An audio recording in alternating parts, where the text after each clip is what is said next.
ایک اور حدیث بہت پیاری ہے، میں آپ کو بتائے بغیر نہیں رہ سکتا۔ حضور اپنے حجرے سے برآمد ہوئے تو آپ نے دیکھا مسجد نبوی کے ایک کونے میں صحابہ بیٹھے ہیں، قرآن کا مذاکرہ کر رہے ہیں۔ مذاکرہ ایک ہوتا ہے درس، ایک شخص بول رہا ہے دوسرے سن رہے ہیں، یہ نہیں، مذاکرہ آپس میں۔ حضور کے چہرے پر بشاشت کے آثار ظاہر ہوئے۔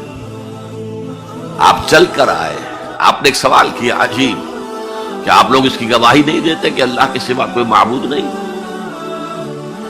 اور میں اللہ کا رسول ہوں اور یہ قرآن اللہ کے پاس سے آیا ہے؟ جواب کیا تھا؟ بلا یا رسول اللہ، بلا یا رسول اللہ، بلا یا رسول اللہ۔ اللہ کے رسول کیوں نہیں، ہم گواہی دیتے ہیں۔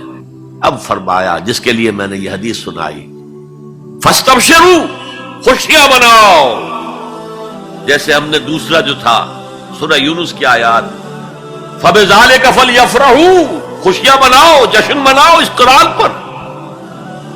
فاستبشروا، تو بشارتیں حاصل کرو، فإن هذا القرآن طرفه بأيديكم وطرفه بيد اللہ، اس قرآن کا ایک سرا تمہارے ہاتھ میں، ایک سرا اللہ کے ہاتھ میں۔ سب سے بڑا ذکر جسے قرآن الذکر کہتا ہے، انا نحن نزلنا الذکر وانا له لحافظون، دی ذکر وہ قرآن ہے، هو الذکر الحکیم وَهُوَ الصِّرَاطُ الْمُسْتَقِيمُ۔ اور تم نماز کی ہر رکعت میں کہتے ہو اهدنا الصراط المستقیم، وہ صراط مستقیم تو اللہ نے تمہیں دے دیا ہے، یہ قرآن ہی تو ہے صراط المستقیم۔ یہ وہ شے ہے کہ جس کے ہوتے ہوئے خواہش نفس آپ کو کج نہیں ہونے دے گی،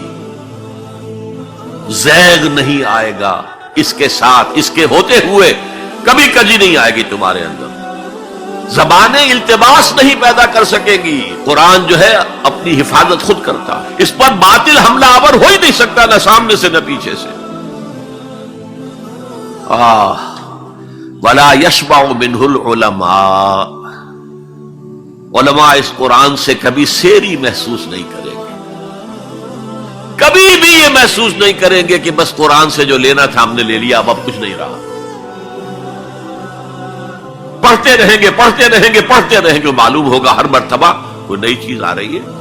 بار بار کے پڑھنے سے اس پر کوئی باسی پن طاری نہیں ہوگا۔ کوئی اور کتاب دنیا میں ایسی نہیں ہے، ایک دفعہ پڑھ لی، دو دفعہ پڑھ لی، پھر تیسری دفعہ ہاتھ لگانے کو جی نہیں چاہتا، پڑھنے کو جی نہیں چاہتا، سوال ہی پیدا نہیں۔ یہ وہ ہے، پڑھتے رہو گے، پڑھتے رہو گے، اس پر کوئی باسی پن طاری نہیں ہوگا۔ وَلَا تَنْقَضِي عَجَائِبُهُ، اس کے عجائب کبھی ختم نہیں ہوں گے۔ یہ وہ کتاب ہے جسے جیسے ہی جنوں نے سنا فوراً کہا ہم نے آج ایک بہت عمدہ کلام سنا ہے، کتاب سنی ہے، تو ہم تو ایمان لے آئے، ایک دفعہ سنا ہے اور وہ داعی بن کر چلے گئے۔ یا قومنا اجیبوا داعی اللہ، اے ہماری قوم کے لوگوں، اس اللہ کی طرف پکارنے والے کی آواز پر لبیک کہو۔ اب چار جملے جو آئے ہیں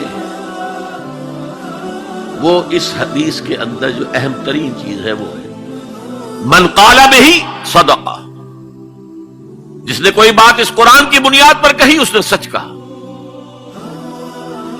ومن عمل بہ اجر، جس نے اس پر عمل کیا اس کا اجر محفوظ۔ ومن حکم بہ عدل، اور جس نے اس کی بنیاد پر کوئی فیصلہ کیا اس نے عدل کیا۔ اور آخری جملہ، کاش کہ اس کا مصداق اللہ مجھے بھی اور آپ کو بھی بنا دے۔ وَمَن دَعَا إِلَيْهِ هُدِيَ إِلَىٰ صِرَاطٍ مُّسْتَقِيمٍ، جو اس قرآن کی طرف لوگوں کو بلائے گا، کسی اور کو ہدایت ہو نہ ہو، اس کی ہدایت ہو گئی۔ حضرت جبرائیل نے حضور سے کہا یا محمد صلی اللہ علیہ وسلم، امتک بعدک، آپ کے بعد آپ کی امت کا کیا حال ہوگا، کون سہارا ہوگا؟ حضور نے فرمایا مل مخرج منہا یا جبرائیل، اے جبرائیل تو بھی بتاؤ اس مسئلے کا حل کیا ہے، نکلنے کا راستہ کون سا ہے؟ تب حضرت جبرائیل نے یہ ساری حدیث پڑھ لی، گویا کہ اس کے راوی اول حضرت جبرائیل ہے، راوی ثانی حضور ہے، راوی ثالث حضرت علی ہے رضی